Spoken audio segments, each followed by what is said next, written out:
어르신 여러분 반갑습니다. 지난 한 주간 잘 보내셨습니까? 오늘은 벌써 제 6주차가 되겠습니다. 제 1강과 2강, 3강은 옥굴마을에 대해서 제가 강의 드렸습니다. 그리고 제 4강은 도동에 있는 측백나무 숲에 대해서 강의 드렸고, 지난 제 5강에서는 백원서원에 대해서 강의 드렸습니다. 그럼 이번 주 제 6강부터는 신순겸 장군 유적지에 대해서 강의 드렸습니다. 본 사진이 신순겸 유적지의 모습이 되겠습니다. 제가 지난해 벼룩나무가 피었을 때 찍어본 모습이 되겠습니다. 여러분도 아시다시피 신순겸 장군 유적지는 후삼국의 격정장인 충절의 표상지가 되겠습니다. 자, 본 모습이 신순겸 유적지 전경이 되겠습니다. 저기에 유적지에 보면은 빨간 벼룩나무가 신순겸 장군의 충절을 뜻하는 것 같습니다. 특히 붉은 색깔은 신순겸 장군의 피의 색깔과 같다고 저는 생각됩니다. 뒤에 보이는 삼봉우리가 왕산이 되겠습니다. 자, 그럼 유적지 다 아시죠? 파군제 상거리에서 우측으로 가면은 동화사 방면으로 가고, 좌측으로 파군제 상거리에서 가면은 거기에서 파군제 상거리로 파계로로 한 500m쯤 가면은 우측에 신순겸 장군 유적지 표식이 되어 있습니다. 자, 신순겸 유적지에 대해서 제가 간략하게 설명드리겠습니다. 신순겸 유적지는 현재 대구광역시 기념물 제1호로 지정된 곳으로 고려 개국 공신인 장절공 신순겸 장군이 순절하신 곳이 되겠습니다. 고려 태조 왕건이 그의 시신을 거두어서 강해주 지금의 춘천에 예를 갖추어 장례를 치루어 주었고, 전사한 이곳에는 순절당과 지묘사라는 사찰을 세워 영정을 모시고 명복을 빌어 주었습니다. 그러나 지묘사는 고로 멸망과 더불어 폐사하였으나 1607년에 외 후손인 경상도 관찰사 유영순이 옛 지명사 자리에 표충사와 표충단 그리고 충열비를 건립하였습니다.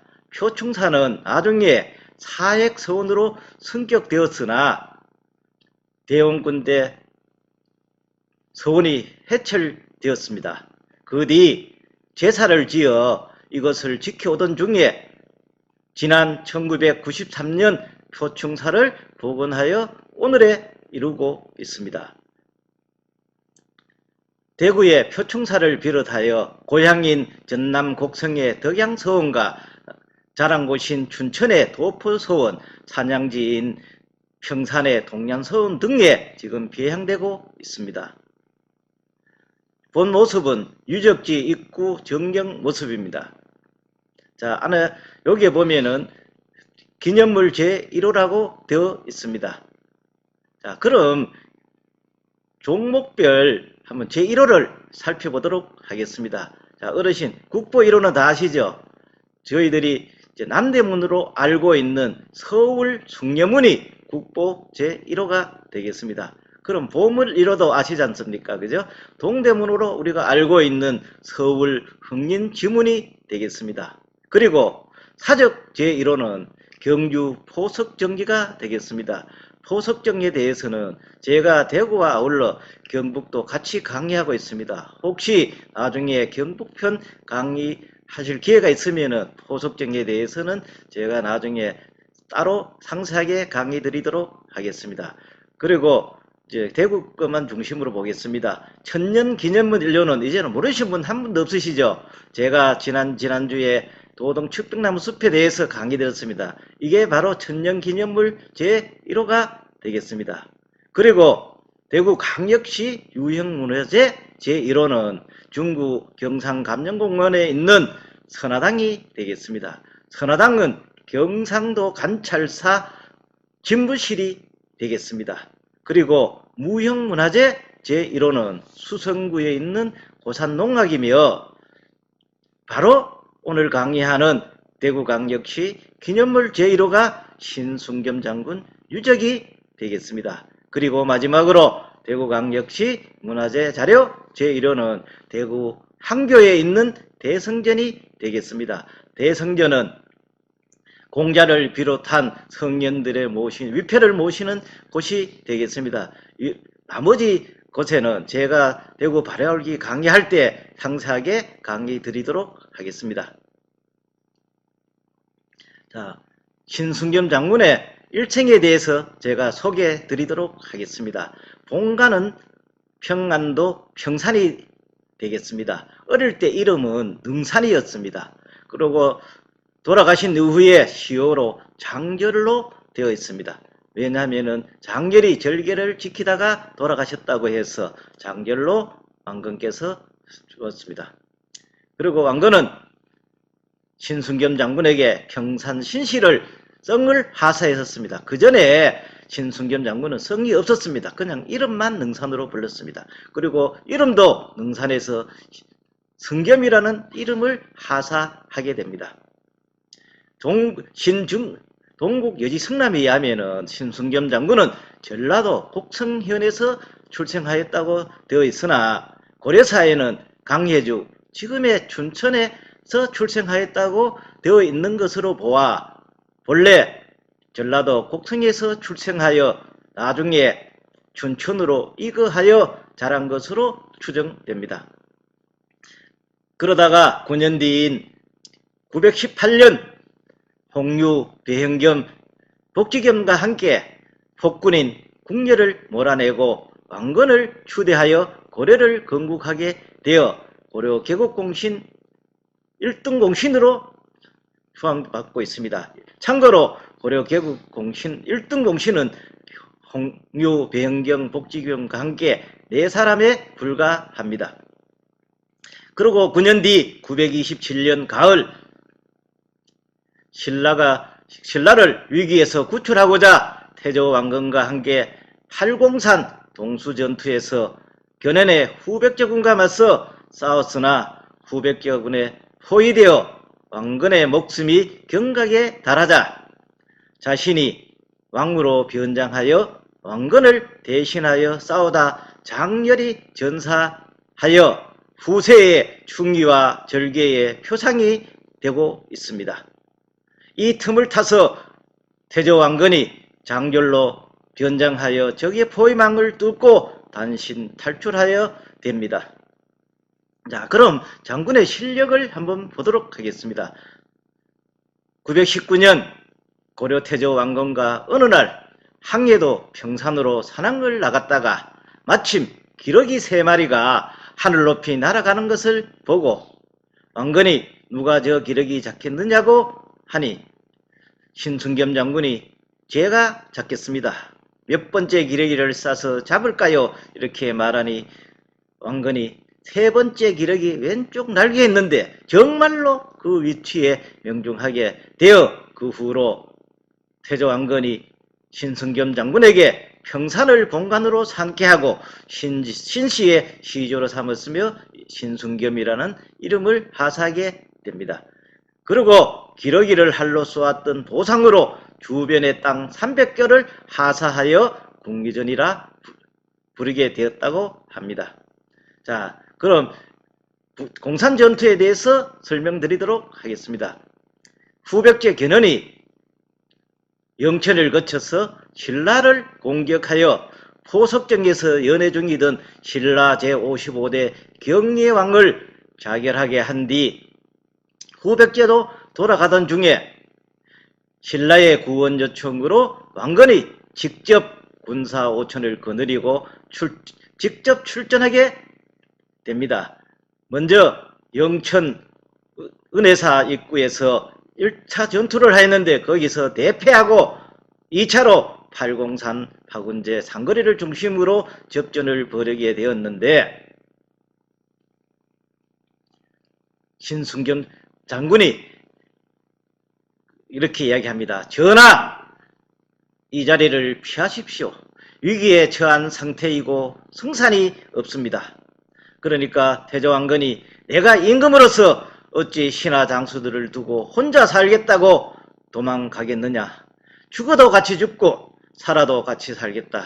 이러니까 신승겸 장군이 전하, 전쟁에는 장군의 말을 따라야 합니다. 용서하십시오.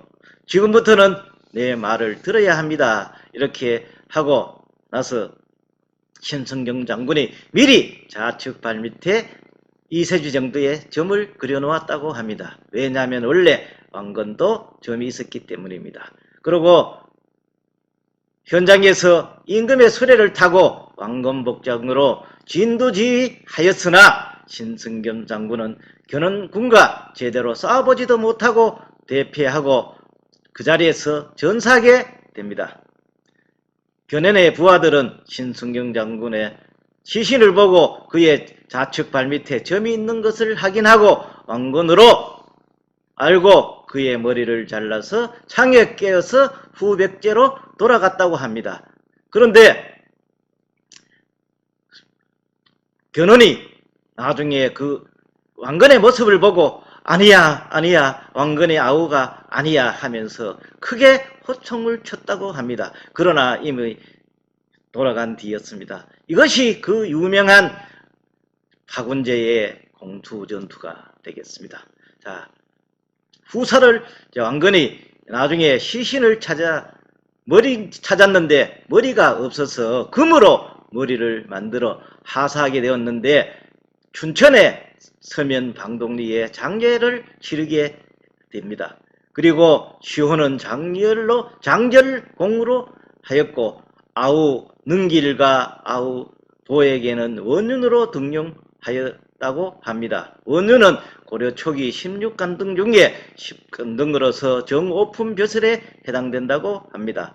자, 순절지인 이곳에는 신승겸 장군의 지혜로운 묘책으로 살아났다고 하여 지묘사라는 절을 지어 그의 명복을 빌게 하였습니다. 그리고 태조 왕건은 팔관회를 열 때마다 지프로 신승겸 장군과 김덕 장군의 형상을 한 허수아비를 만들게 하여 조복을 입힌 다음 팔관회 자리에 앉히고 술과 음식을 내렸다고 합니다. 그런데 기이한 일이 벌어집니다. 술과 음식이 내려지면 잔에 부어놓은 술이 없어지는가 싶더니 곧장 허수아비들이 마치 살아있는 사람처럼 일어나 왕건에게 절을 하고 춤을 추었다고 합니다. 이런 연유로 인해 나라에서 잔치를 베풀 때마다 두 공신의 자리를 특별하여 하는 관례로 삼았다고 합니다. 그 뒤 제15대 임금인 예종 때 평양으로 순행하면서 팔관회를 열었는데 이때 신승겸 장군과 김낙 장군의 허수아비가 붉은 옷을 입고 말을 타면서 뜰을 뛰어다니는 모습을 보고 예종이 기이하게 이겨서 신하들에게 묻자 신하들이 고려 태조 왕건과 신승겸 장군 그리고 김낙 장군의 공산 전투 이야기를 상세하게 들려줬다고 합니다. 이 이야기를 들은 예종은 매우 애통해하면서 노래를 지었습니다. 향가. 이게 바로 도이장가입니다. 이장이라 하는 두 장군을 뜻하고 도는 애도한다는 뜻이 되겠으며 가는 노래가 됩니다. 그래서 두 장군을 애도한 노래라는 뜻이 되겠습니다. 그럼 도이장가 한번 보겠습니다. 님을 온전하게 하시기 위한 그 정성은 하늘 끝까지 미치심이요. 그대의 넋은 이미 가셨지만 일찍이 지니셨던 벼슬은 여전히 하고 싶으심이요. 오 돌아보건대 두 공신의 곡곡 얻은 업적은 오래오래 빛나리로소이다. 이거는 양주동 박사께서 번역한 내용이 되겠습니다. 자, 이것은 장군의 묘소가 되겠습니다. 장군은 묘소는 춘천에 있습니다. 자, 근데 봉이 3개입니다. 왜일까요? 제가 금으로 머리를 만들어서 매장을 했다고 했습니다. 3개를 하는 이유는 혹시 덕을꾼들이 덕을 해갈까봐 이렇게 해서 3개로 만들었다고 합니다. 그런데 원래 이 묘소의 자리는 도참사성의 1인자인 도성국사가 태조 왕건의 묘소로 정한 원래 은택 명당터 자리라고 합니다. 그래서 왕건이 짐의 명을 대신해서 신순겸 장군을 모셔라고 해요. 태조 왕건의 묘소 자리에 썼다고 합니다. 현재 강원도 지방문화재 기념물 제22조로 지정되어 있습니다.